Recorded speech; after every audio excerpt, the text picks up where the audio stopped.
vai caindo, nós vamos continuando. Vamos lá. Lucas 5, versículo de número 1. Lucas 5, 1. Certo dia, Jesus estava perto do lago de Genezaré. E uma multidão o comprimia de todos os lados para ouvir a palavra de Deus. Viu à beira do lago 2 barcos deixados ali pelos pescadores que estavam lavando as suas redes. Entrou num barco, o que pertencia a Simão, e pediu-lhe que o afastasse um pouco da praia. Então sentou-se do barco e ensinava o povo, e tendo acabado de falar, disse a Simão: vá para onde as águas são mais fundas, e a todos lancem as redes para a pesca. Simão respondeu: mestre, esforçamo-nos a noite inteira e não pegamos nada, mas porque és tu quem está dizendo isso, eu vou lançar as redes. E quando o fizeram, pegaram tão grande quantidade de peixes que as redes começaram a rasgar-se. Então fizeram sinais aos seus companheiros no outro barco, para que viessem ajudá-los. E eles vieram e encheram ambos os barcos, ao ponto de começarem a afundar. Quando Simão Pedro viu isso, prostrou-se aos pés de Jesus e disse: afasta-te de mim, Senhor, porque eu sou um pecador. Pois ele e todos os seus companheiros estavam perplexos com a pesca que haviam feito, como também Tiago e João, os filhos de Zebedeu, sócios de Simão. Jesus disse a Simão: não tenha medo, de agora em diante você será pescador de homens. Eles então arrastaram seus barcos para a praia, deixaram tudo e o seguiram. Diga comigo: deixaram tudo e o seguiram. O texto diz que Pedro e João, ou melhor, os discípulos estavam pescando. Ainda não eram discípulos, pessoas comuns, e passaram uma noite toda pescando, e eles eram pescadores profissionais. É um consolo para a gente que vai pescar de vez em quando e não pega nada, nem eles pegaram. E quando se encontraram com Jesus pela manhã, estavam frustrados, porque eles dependiam da pesca para sobreviver. Não era um hobby, não era um lazer, era profissão. E Jesus então pediu o barco de Pedro emprestado e transformou aquele barco num púlpito. E começou a pregar para as pessoas que estavam ali. Tendo terminado a pregação, Jesus disse para os discípulos: voltem para as águas e lancem as redes. Pedro disse: Senhor, nós ficamos aqui a noite toda, nós não pegamos nada, absolutamente nada. E Jesus então disse: vocês vão e lancem as redes, vão às águas profundas e lancem as redes. Pedro disse: Senhor, sobre a tua palavra nós vamos fazer isso.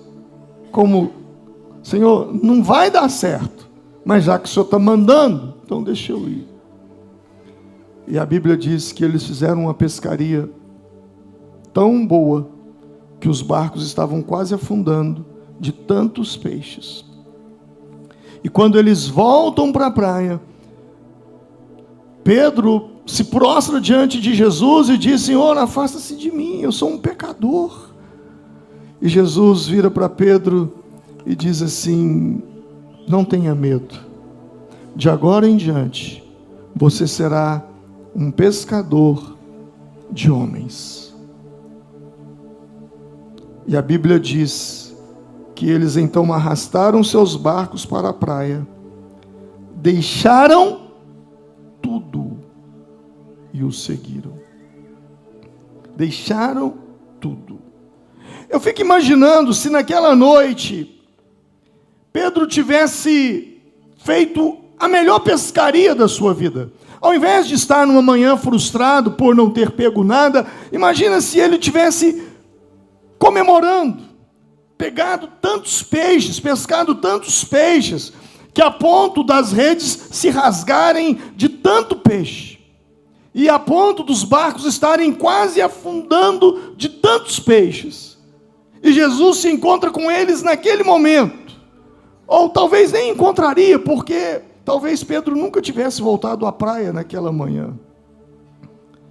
Ou talvez ele estaria tão contente, feliz, e com o ego inflado, e com uma sensação de autossuficiência, porque eu sou o cara, eu pego o peixe mesmo, eu faço e aconteça, que talvez ele não teria emprestado o seu barco para Jesus. Mas foi num dia de frustração.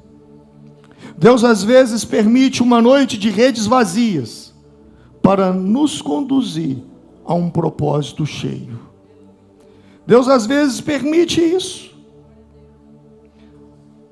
A Bíblia nos deixa de uma forma muito clara que eles pescaram, e depois que eles pescaram e estavam cheios de peixe, Jesus disse: larga tudo e segue-me. E eles tiveram que renunciar. A minha pergunta é: qual foi a última renúncia que você fez por causa do Evangelho? Qual foi? Faz quanto tempo que você fez uma renúncia? Nós vimos pessoas que batizaram há 15 dias atrás, aqui à frente. E essas pessoas que vieram aqui receber o seu certificado de batismo e ser recebidos por nós, eles ainda estão com as renúncias muito fresquinhas. Concordam comigo? Quantos tiveram que enfrentar a família para batizar? Quantas esposas que tiveram que dizer para o marido: eu não vou abandonar Jesus.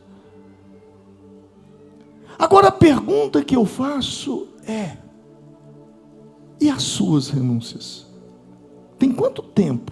Ah, pastor, foi quando eu batizei faz muitos anos. Mas será que a nossa vida é uma renúncia uma vez só e acabou? Um cristão autêntico, um cristão verdadeiro, ele vive renunciando constantemente. Lucas 9:23, a Bíblia diz: e a todos disse: se alguém quiser vir após mim, a si mesmo se negue, tome a sua cruz a cada dia e siga-me. Numa outra tradução vai dizer: dia após dia. Tome sua cruz dia após dia. Claro, você fez a renúncia do álcool, você fez a renúncia do cigarro, você fez a renúncia das coisas mundanas, perversas, lá atrás. Mas a vida de um cristão, ele está sempre se deparando com situações na qual ele é provado a: eu faço ou eu renuncio? Quem concorda comigo? Quantas situações surgem no dia a dia da nossa vida? Então por isso eu faço uma pergunta para você, até mesmo como pastor. Como pastor, existem renúncias que eu fiz lá atrás e nem faz parte mais da minha vida. Mas no dia a dia surgem situações que eu sou desafiado a renunciar. Talvez uma calúnia, talvez algo que eu tinha razão, e de repente alguém vem e me confronta, e eu tenho as respostas para dar, mas vou abrir mão do direito de estar certo, para apaziguar a situação. O nome disso é renúncia. Quantas renúncias dentro do casamento, quantas renúncias dentro da família, quantas renúncias dentro do seu local de trabalho, até mesmo dentro da célula, dentro da igreja. Toda pessoa que sai da igreja desentendido, brigado com algum líder de célula, alguma pessoa, É porque ele não quis renunciar, negar a si mesmo. O ego falou mais alto. Então eu e você somos confrontados, porque a nossa vida, ela é construída por renúncias e não por conquistas. Não que seja errado você conquistar, não, claro, trabalhamos para conquistar, para avançar.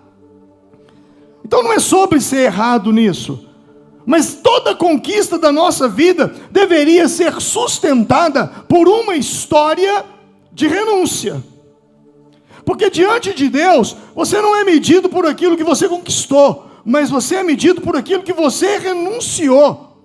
Você, a sua autoridade, ouça isso, a sua autoridade não é sobre aquilo que você conquistou. As pessoas vão olhar para você e vão ver as suas conquistas e elas vão respeitar a você. Mas, por detrás das conquistas, você sabe muito bem que houve uma história de renúncias.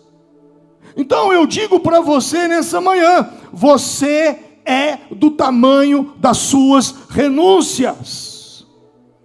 São elas que te qualificam, são elas que te dão autoridade. Porque tão importante quanto aquilo que você é aquilo que você abriu mão para se tornar. Jesus disse: vinde após mim, e eu vos farei pescadores de homens. Mas Jesus não disse isso quando eles estavam frustrados, porque Jesus já poderia ter dito para Pedro, acabou seu tempo, Pedro. Você está vendo que não está dando nada certo mais? Você vai pescar, você não pega mais nada, está dando tudo errado para você. Segue-me, eu te farei pescador de homens. Não! Jesus poderia ter dito isso nesse momento, mas Jesus não fez. Jesus disse: voltem para o mar, lancem as redes. E depois que eles lançaram as redes, e depois que eles apanharam muito peixe, a maior pescaria de suas vidas, depois que eles estavam com um barco cheio, Jesus disse: larga tudo e me segue. E a Bíblia vai dizer que eles arrastaram os barcos e eles deixaram tudo e o seguiram. Jesus só disse: segue-me, quando eles tinham algo para renunciar. Olha como é que Jesus fez. Eles não tinham nada, Jesus os levou para o mar, eles pescaram, voltaram alegres, porque agora eles estavam frustrados, e agora eles estão felizes, alegres, comemorando. Jesus disse: segue-me.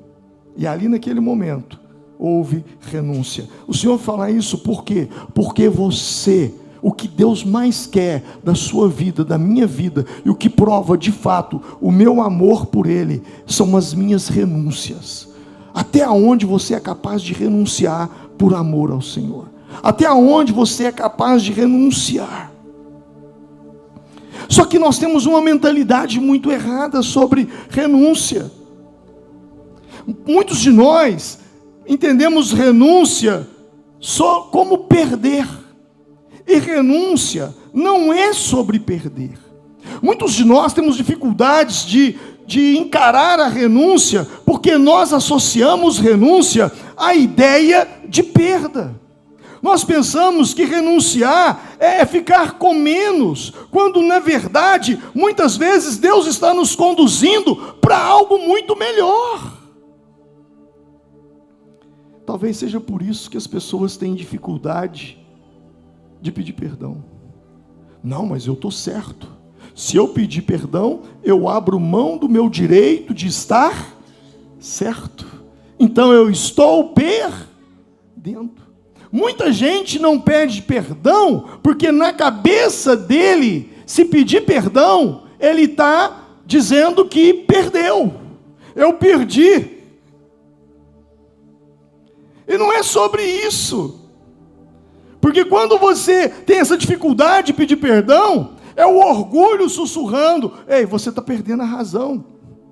Mas Deus mostra que você pode perder a razão, mas você vai ganhar a paz.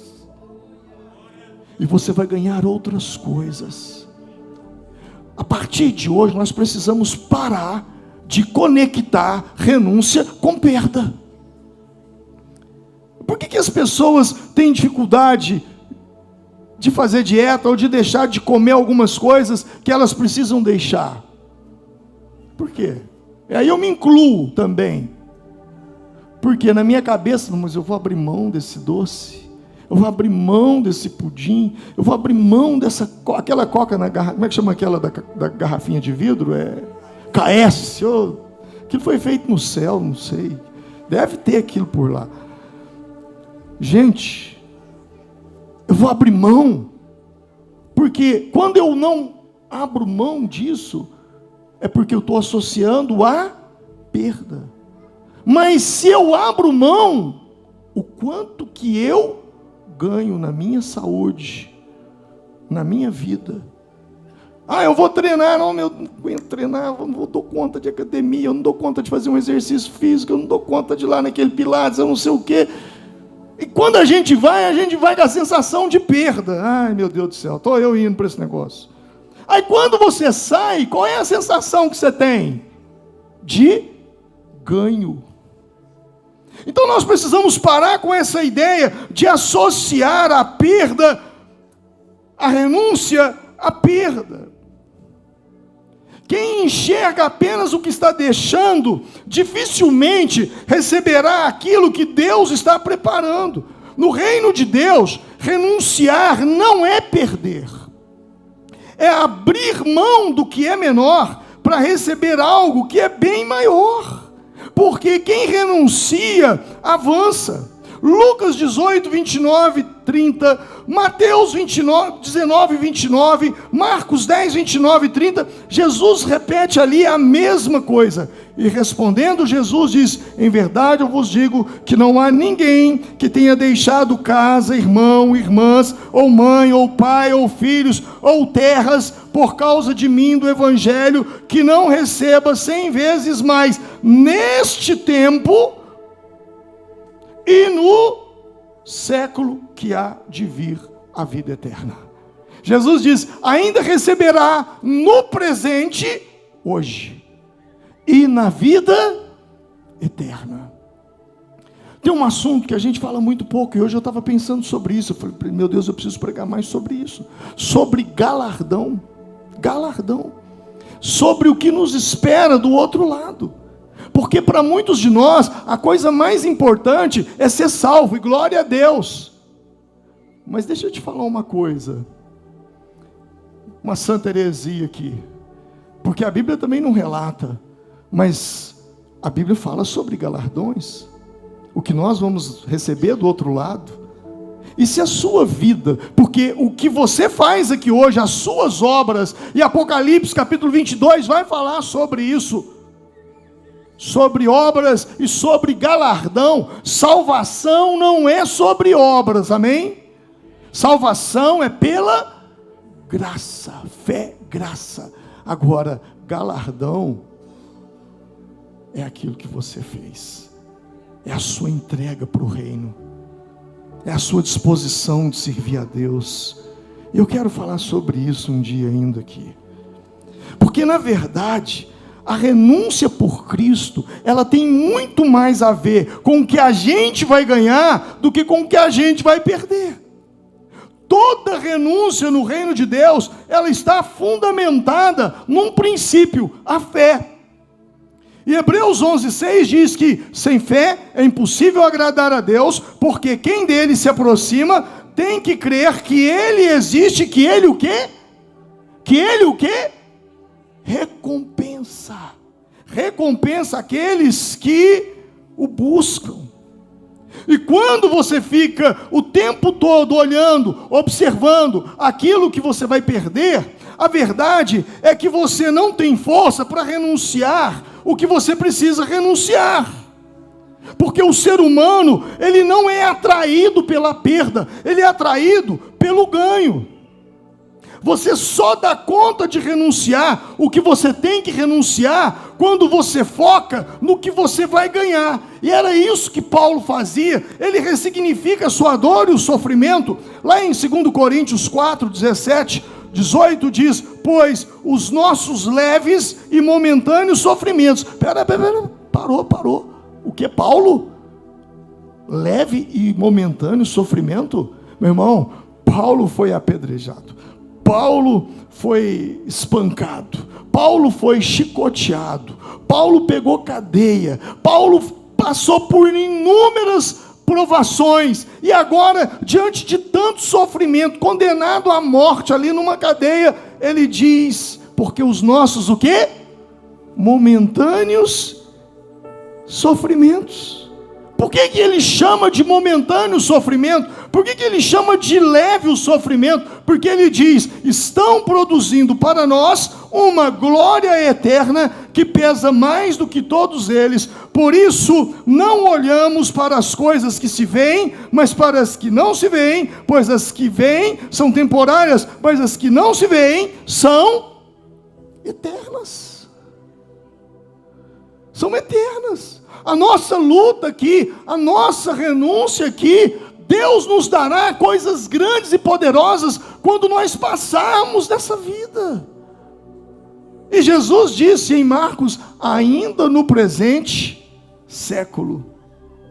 Mas aí alguém vai dizer: pastor, nós devemos adorar a Deus pelo que Ele é e não pelo que Ele faz. Eu concordo, claro, amamos a Deus, adoramos a Deus por aquilo que Ele é. Porém, a maneira de saber quem Ele é observando o que Ele faz. Quantas passagens na Bíblia, grandes e maravilhosas são tuas obras. Salmo 19, versículo 1, os céus declaram a glória de Deus, e o firmamento anuncia as obras das suas mãos. Você só sabe quem Deus é quando você reconhece aquilo que Ele faz. Aquilo que Ele faz. Não se conhece a Deus se não se sabe o que Ele faz. Os céus revelam a sua glória, a criação manifesta o seu poder, os milagres revelam a sua compaixão, a cruz revela o seu amor, a ressurreição revela a sua vitória, e Jesus é a revelação perfeita do Pai para nós. Você nunca avançará sem renúncia. Aliás, prosperidade. Para muitos, quando vem essa palavra prosperidade, pensa em dinheiro, recursos financeiros. Mas interessante é que no original, o significado da palavra prosperar é avançar. E olha a vida de José. A vida de José, ele foi lançado numa cisterna. Os seus irmãos, ao fazerem isso, fez com que ele avançasse. Porque passaram os mercadores, o compraram. Ele avançou, foi para o Egito. Foi ser vendido como escravo, que sofrimento. Mas ele avançou, foi para dentro da casa de Potifar. Lá ele foi caluniado pela mulher de Potifar. Um caos. Ele avançou, foi para onde? Para a cadeia. Na cadeia ele ficou esquecido. Depois lembraram do sonho, da revelação, e lembraram e chamaram para interpretar o sonho de Faraó. Ele interpreta o sonho de Faraó e ele avança. Agora ele sai da cadeia e vai para o trono. Quem está entendendo? Então, prosperidade tem muito mais a ver com avançar. E se você não renuncia, você não prospera. Se você não renuncia, você não avança. Quando a Bíblia nos chama à renúncia, ela não está promovendo uma cultura de sofrimento. Deus não sente prazer na nossa dor, nem nos convida a sofrer por sofrer. Porque a renúncia não é a declaração de perda, mas é a demonstração de que acreditamos que Deus, Ele tem algo muito maior do que aquilo que nós estamos deixando.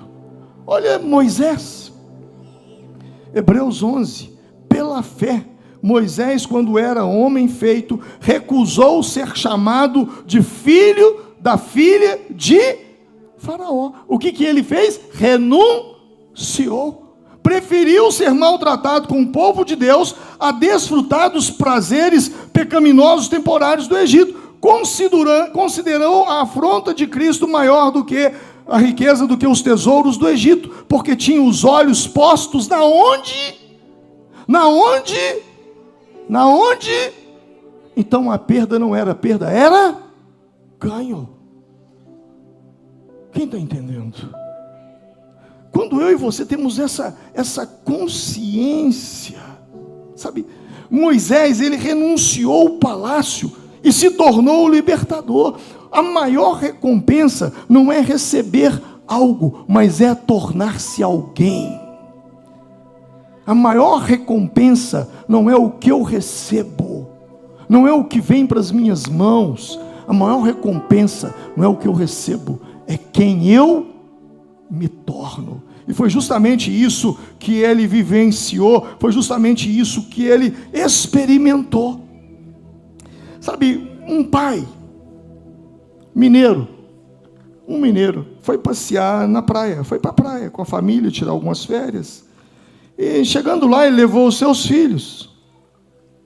E os meninos começaram a brincar na praia. Quem aí já foi na praia e ficou pegando aquelas conchinhas? E os meninos ficaram pegando, o filho dele, o menininho, pegando as conchinhas. Ele encheu a mão de concha. E quando ele encheu a mão de concha, eles viram uma estrela do mar. E aí, o pai disse: filho, pega aquela estrela do mar. Ele: pai, eu quero muito aquela estrela. Ela é linda. O pai dizia: pega, filho. Ele: mas eu não posso, pai. Por quê? Porque eu estou segurando as conchas. E o pai disse: então abre mão das conchas, que você vai ter a estrela do mar. Você nunca ganha se você não estiver disposto a perder. Você nunca avança se você não estiver disposto a renunciar. O que diferencia os meninos dos homens é uma palavra: renúncia. O que diferencia os espirituais dos carnais, do crente espiritual para o crente carnal, o que diferencia um homem que ouve Deus e um homem que não ouve a Deus é apenas uma palavra: renúncia. O que faz um menino virar homem é uma palavra: renúncia. Por quê? Porque você não vai fazer mais o que você quer, você vai fazer o que tem que ser feito. Você não vai fazer mais o que você gosta, você vai fazer o que é necessário. Paulo, ele disse isso aos Coríntios, capítulo 13, versículo 1. Quando eu era menino, falava como menino, pensava como menino, raciocinava como menino, mas quando me tornei homem, acabei com as coisas renunciei. Para você se tornar homem, você tem que renunciar essas atitudes infantis que você tem na vida. Senão você não se torna um homem. Filipenses vai dizer o quê? Embora sendo Deus, não considerou ser igual a Deus. Está falando de Jesus. Era algo a que devia apegar-se. Pelo contrário, Jesus esvaziou-se de si mesmo, assumindo a forma de servo, tornando-se semelhante a homens e reconhecido em figura humana, humilhou-se a si mesmo, tornando-se obediente até a morte e morte de cruz.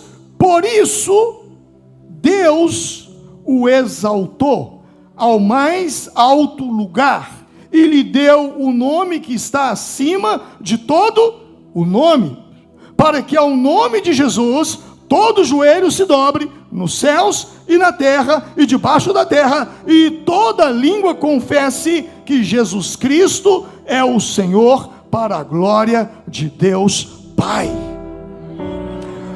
A Bíblia está dizendo que Deus o exaltou ao mais alto lugar, dê um nome que está acima de todo nome, que todo joelho se dobre a este nome, que toda língua confesse a este nome, que é Jesus Cristo. Mas por que Deus fez isso? Versículo 9. Por isso Deus o deu um nome. Mas por isso o quê? Por isso esvaziou-se a si mesmo, tornou-se semelhante de homens, e esvaziou-se a si mesmo, e humilhou-se a si mesmo. Primeiro veio a renúncia, para depois vir a exaltação.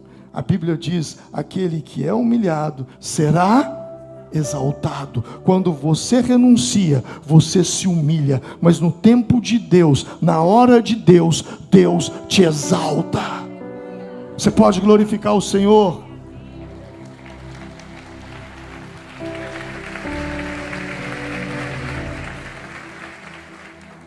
Quando não existe renúncia, nós corremos o risco de cair na armadilha da graça barata. E o que é a graça barata? A graça que alcançamos de graça e por graça não foi conquistada de graça.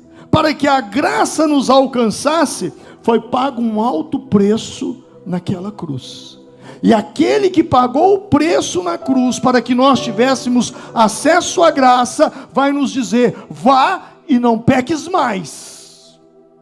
Renuncia, tome sua cruz, siga-me diariamente, dia após dia, dia após dia. A graça que é de graça, que nos foi dada de graça, custou um alto preço. E aquele que pagou, agora me diz: negue-se a si mesmo, dia após dia, tome sua cruz e siga-me. E negar a si mesmo podem ser hábitos, compromissos que não agradam a Deus, metas que vai te colocar distante do Senhor, amizades que atrapalham o seu relacionamento com Deus, o que quer que atrapalhe a sua relação com Deus, a sua obediência a Ele, não deve viver na sua vida, não deve estar. A sua prioridade como discípulo não é viver para agradar a si mesmo, mas é viver para agradar ao Pai, é viver para agradar a Deus. Sobretudo, o Evangelho não é eu me relacionando com Deus para que Deus satisfaça as minhas vontades, não. O Evangelho é eu me relacionando com Deus para abrir mão da minha vontade, para deixar que Deus realize em mim a vontade dEle. Essa é a definição de evangelho. Não existe um relacionamento profundo com Cristo sem que haja renúncia. Deus nunca vai chamar alguém no contexto da adição, meu irmão. Deus sempre chama no contexto da subtração. Deus nunca vai chamar alguém para dizer: vem que eu vou te dar, vem que eu vou somar. Não, a Bíblia diz: primeiro larga, primeiro deixa, primeiro renuncia, primeiro abre mão. E quando você tira tudo aquilo que está atrapalhando a sua relação com Deus, você tira por amor a Deus, e Deus vai colocar algo muito melhor no lugar. Por quê? Porque para cada renúncia, Deus tem uma recompensa. E as recompensas de Deus quase sempre são de dentro para fora. Eu quero te contar uma história de um casal sueco. Seu nome era David Flood. David Flood, ele casou com Suvea Flood. É um nome, não é um nome inglês, é um nome sueco. Suvea era o nome da moça. Eles tinham um sonho. Eles serviam ao Senhor de fazer missões. E eles conheceram um casal chamado Joel e Berta Erickson. E esse casal também comungava do mesmo sonho, de fazer missões na África, de ir para o Congo ir lá pregar a palavra e ganhar almas para Jesus. E eles oraram por isso. Suveia era cantora, muito amada pela igreja. Eles deixaram o conforto da casa, da família, da segurança, juntamente com Berta e Joel, e eles foram para a África. Isso aconteceu em 1921, em Estocolmo, na Suécia. E aquele sonho missionário, né? Eles oraram, buscaram a Deus, sentiram-se guiados pelo Senhor e foram para uma base missionária. Assim como tem tantas, Ames, Amém, Jocum, eles foram para uma base missionária. E de lá eles foram para a África. E sabe qual é o problema da gente quando a gente vai para missões ou a gente quer plantar igreja? É que a gente cria uma fantasia na cabeça. A gente imagina, eu vou chegar naquela cidade e vou pregar, e milhões, milhares vão se converter, uma multidão. Meu irmão, quando você vê essa igreja cheia, você não tem ideia dos que começaram essa igreja, passaram. A luta, a dor, o sofrimento, a perseguição. Antes de você ser totalmente aceito, primeiro você é totalmente rejeitado. Aprenda isso. Eu me lembro que eu assumi uma igreja em Belo Horizonte, eu tinha 21 anos de idade. Ia fazer 22, Romilda tinha 20, ia fazer 21. Jonatas tinha 1 mês de idade. E nós fomos para aquela cidade, mudamos para Venda Nova. E lá, eu imaginava uma igreja cheia, lotada. No primeiro culto a igreja estava cheia. Um pastor amado, muito meu amigo, me deu uma chave da igreja, veio uma cerimônia, o povo ficou em pé, ele com a Bíblia e a chave, e o povo cantando, ele me entregou a chave, e profeticamente, e tal, e quando foi o primeiro culto, chegou um irmão, assentou no primeiro banco da igreja, o nome dele era João Lourenço. Eu falei, irmão João, o povo aqui na capital chega tarde para o culto, né? Ah, pastor, chega, viu? Ônibus, muita confusão. E que horas que eles costumam chegar para o culto? Ah, por volta das 8 horas. Então aqui o pessoal chega às 8. Não, aqui não. Eu falei, não, por quê? Ele falou, não, porque o único membro da igreja sou eu. Eu falei, o senhor? E aquele povo de domingo? Não, aquele povo é de Lagoa Santa, só veio aqui para te dar posse.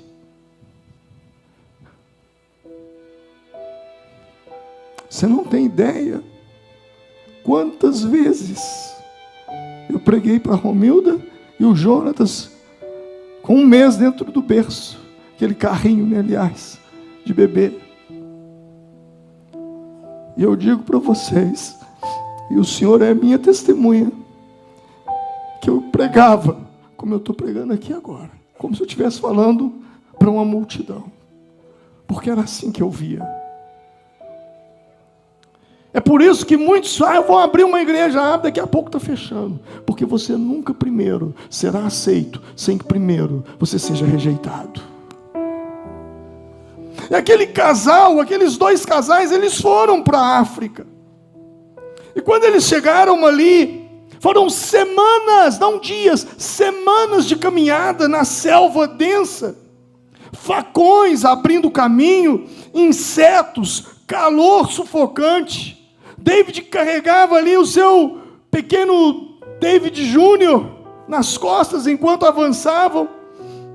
Ao longo do percurso, os 4 contraíram malária até chegarem à aldeia de Endoleira, no Congo, numa encosta de uma montanha. E quando eles chegaram, pensaram que a aldeia os receberia. O chefe da aldeia disse: aqui vocês não pisam, aqui vocês não entram. E eles, a milhares de quilômetros de distância de casa, da Suécia, doentes com febre, malária, os dois casais exaustos. Sabe o que eles fizeram? Eles andaram meio quilômetro montanha acima e construíram cabanas de barro e permaneceram ali. E ali eles oraram, esperaram e nada acontecia. O único contato que eles tinham com os aldeões era um menino, uma criança, que 2 vezes por semana subia lá na montanha para vender ovos para eles. Era tudo. Uma criança. 2 encontros por semana. E Suveia olhou por aquela situação e disse para o seu marido: se esse menino é o único africano com quem eu possa falar, eu vou levar esse menino para Jesus. E foram semanas de evangelização, de amor, de paciência, de testemunho, com muita febre, fraca, isolada. E o menino aceitou Jesus, recebeu Jesus como seu Senhor.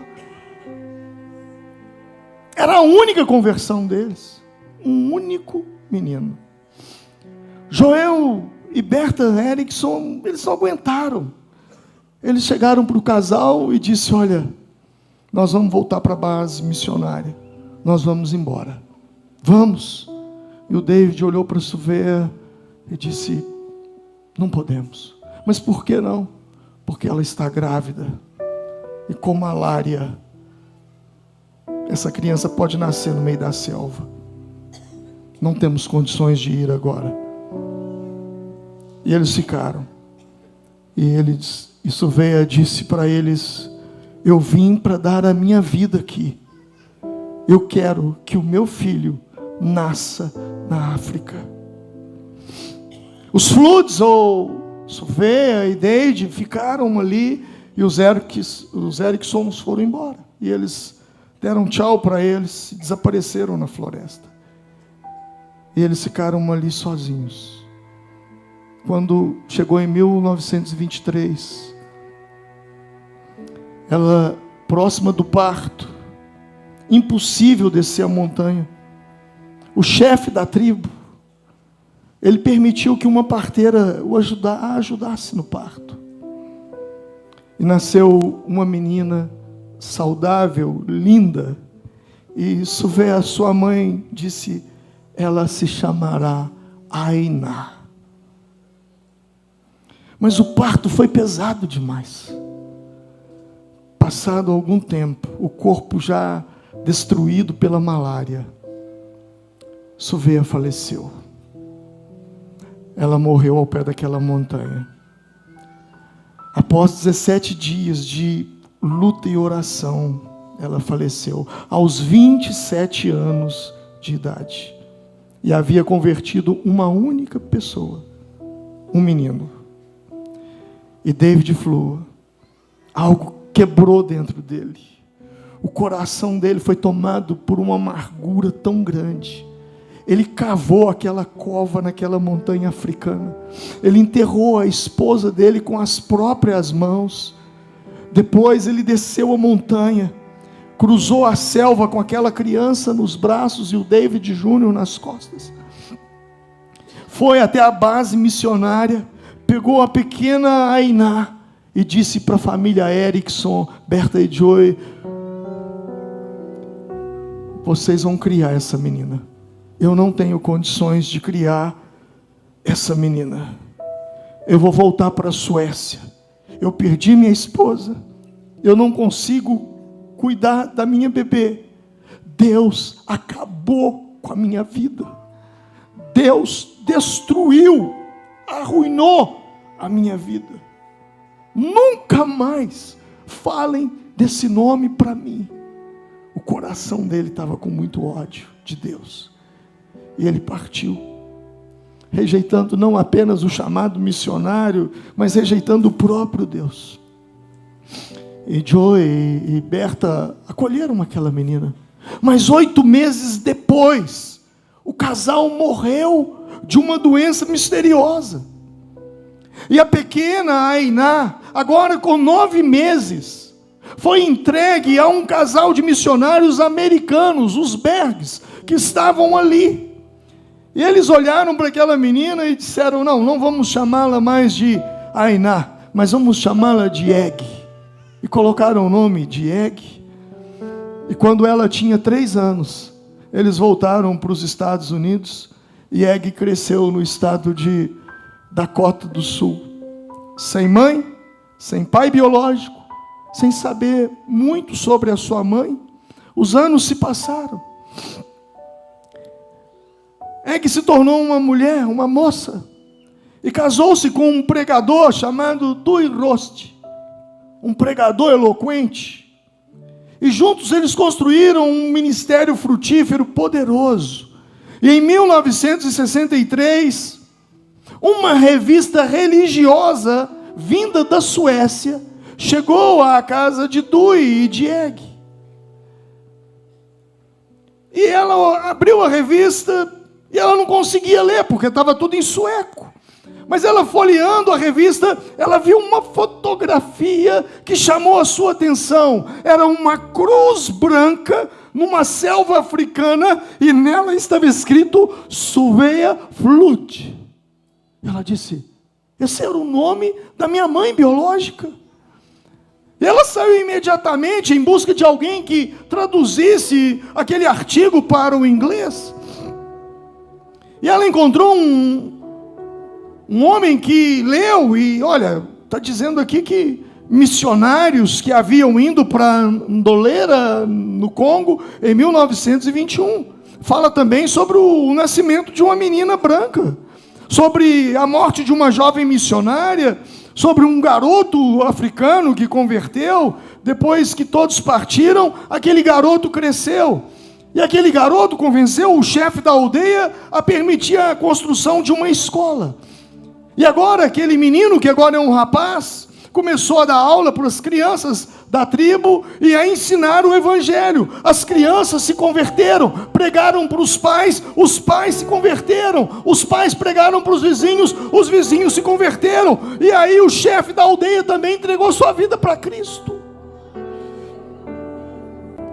Quantos anos após a morte de Suvea, havia cerca de 600 crentes naquela tribo. E na comemoração dos 25 anos de casamento de Egg e Dewey, eles ganharam uma viagem para a Suécia. E ela foi em busca do pai. E lá ela conheceu os seus meios irmãos, pediu para ver o pai.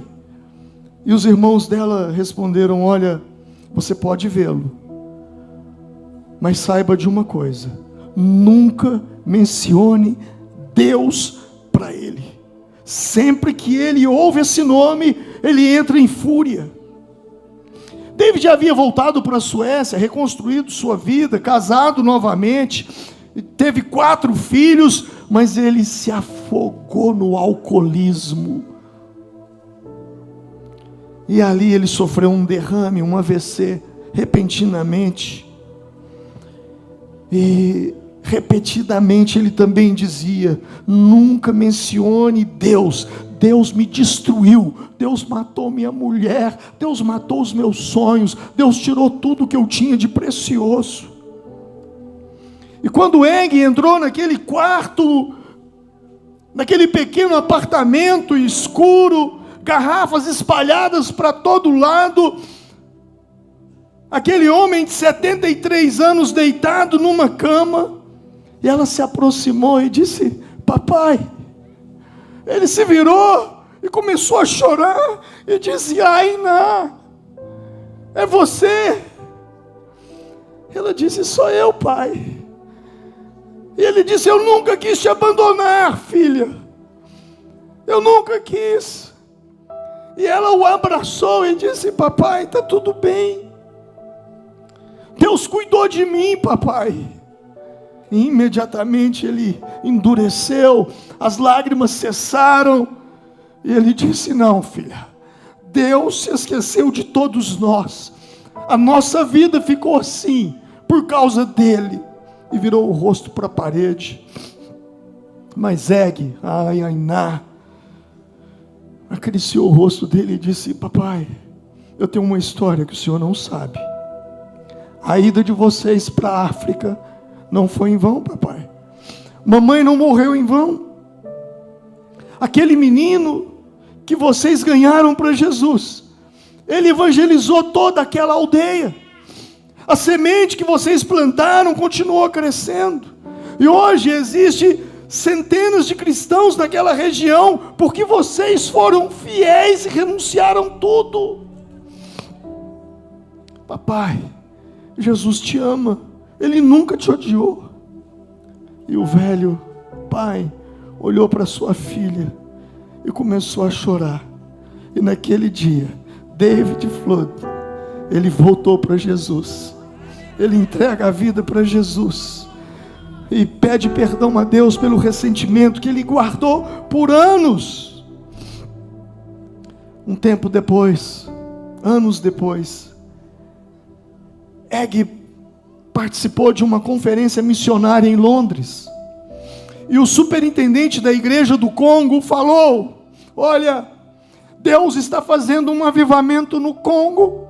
Esse avivamento começou na aldeia Andelore, através de um casal chamado David Flood e Sylvia Flood.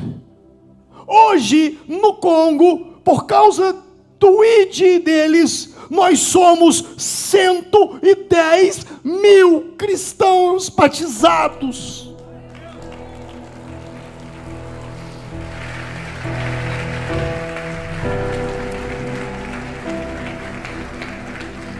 E ela perguntou: moço pastor, o senhor conheceu o David e a Sylvia Flood? E ele começou a chorar e respondeu: foi Sylvia quem me levou a Cristo. Eu era aquele garotinho que levava ovos na montanha. Eu te carreguei muitas vezes no balaio. E você precisa ir à África. E eles viajaram para a África e conheceram uma sepultura da mãe. Aquela cruz ali ainda branca. E disse: Deus, obrigado, porque os meus pais um dia renunciaram tudo. E hoje, mais de 110 mil pessoas foram batizadas. Eu vou parar por aqui. Eu vou parar por aqui. Renunciar não é sobre perder, é sobre ganhar. O Senhor nos chama ao renunciar. Essa cidade poderia ser salva essa semana, se todos nós entendêssemos o poder de seguir a Jesus, negar a si mesmo e pregar o Evangelho com a nossa própria vida. Se coloque de pé nesse momento.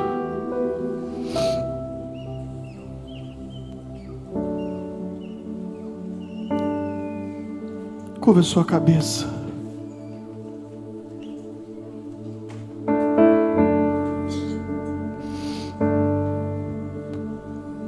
Talvez você está perdendo coisas.